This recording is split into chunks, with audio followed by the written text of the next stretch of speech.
Before we begin talking about how to produce vibrato on the trumpet, we need to remember that our tone quality is much more important than vibrato. In other words, using vibrato is not going to cover up poor tone. So to develop that tone quality, we need to have a proper sound concept in our mind's ear. We develop that sound concept by educating our ears and listening to lots of professional recordings. We can also develop our tone by daily practicing our fundamentals, long tones, scales, all those types of exercises that will help improve our tone quality. Now, using vibrato is a very special skill, and we only want to use it at specific times. If we use it all the time, it's sort of like using salt on all your food. But we only want to use salt on certain foods to enhance specific flavors. And that's exactly what we're going to do with vibrato.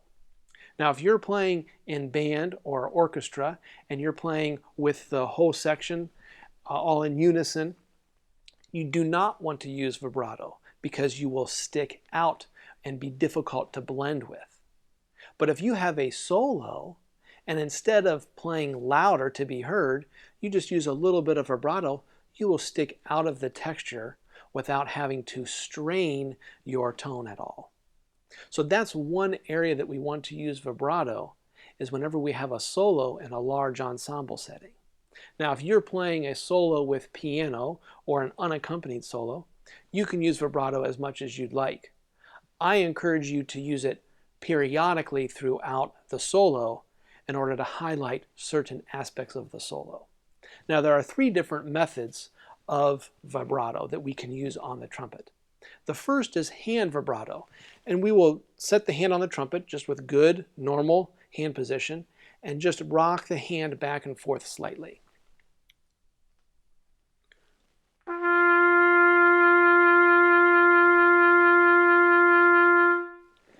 Notice that my trumpet is not shaking up and down. I'm just moving it very, very slightly, and you can hear the vibrato in the sound. Now, the second type of vibrato is air vibrato or diaphragm vibrato. This is commonly used with flute players. This isn't my preferred method, so it's a little bit difficult for me, but I'm going to vary the air speed to produce that vibrato effect.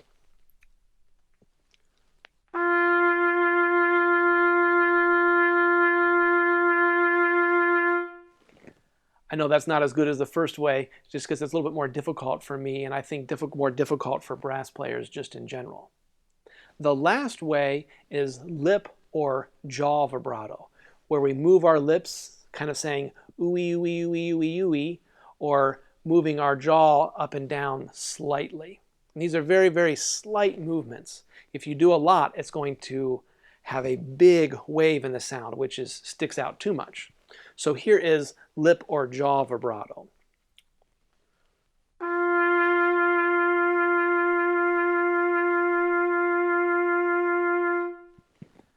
So I encourage you to practice this mainly on long tones first, and then you can work it into some of your musical phrases.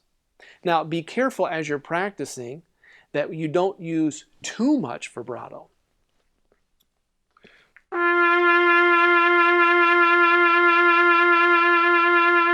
That's very, very wavy, right? Or to use really fast vibrato. Sounds really, really nervous, doesn't it? So you just have to practice with whichever method you want to use and then control that. Sometimes we do want faster vibrato. Sometimes we want slower vibrato. So practice all of those different speeds as long as they're appropriate to the music you're playing. And that should enhance and bring out the flavor of your musicality.